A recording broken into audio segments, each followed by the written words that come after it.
wanted to ask in regards to the development of self before getting into a long-term relationship. Could you touch on that too, please? Yeah, definitely will. Good afternoon, family. We in Philly. Good afternoon, family.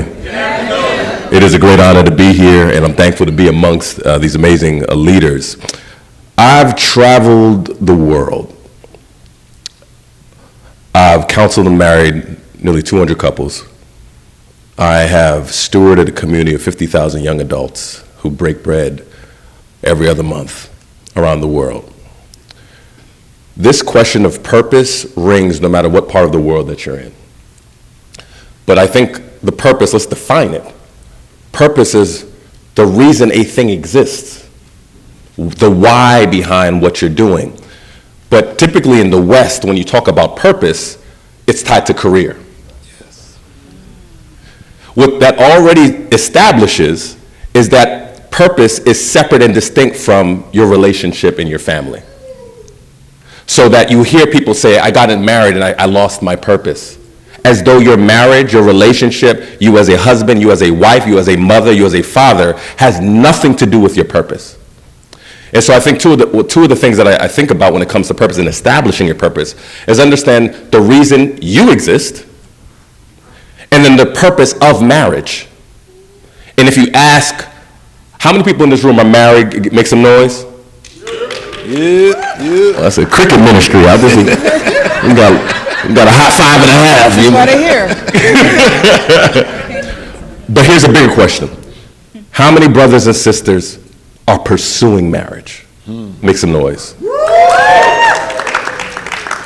about 37%, right? Your purpose, I'm a minister of the gospel.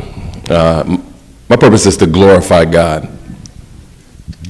And so I recognize that my purpose is to serve and to serve all of humanity. The purpose of marriage, you're going to get multiple different answers, and what marriage is not relationship graduation. It's not boyfriend-girlfriend graduation. It's not social media validation. I could put these white bridal photos out. People know that I made it. Or third, it is not your deliverance to become happy.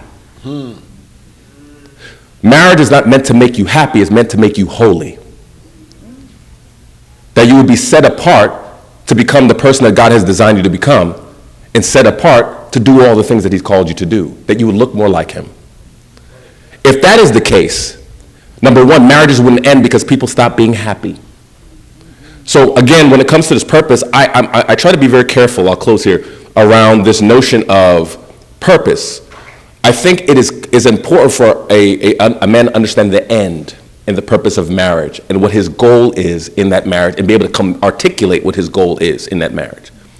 But if the idea is that I have my whole life together before I get married, part of the reason why there's so many single sisters, and I'll speak from this standpoint, part of it is because of our brothers believe that we need to have everything in order before we find them.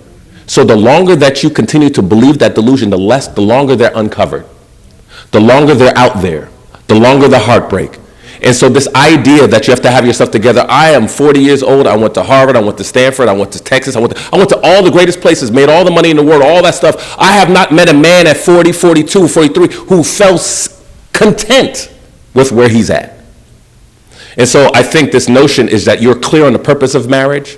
You've heard whether God has even allowed you or he's prescribed that you should marry this woman.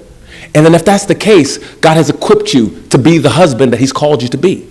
And so I think we have to understand what the purpose of us is and the purpose of marriage is, and ultimately don't believe that you have to have everything in order for you to pursue a woman and build with her for the glory of God.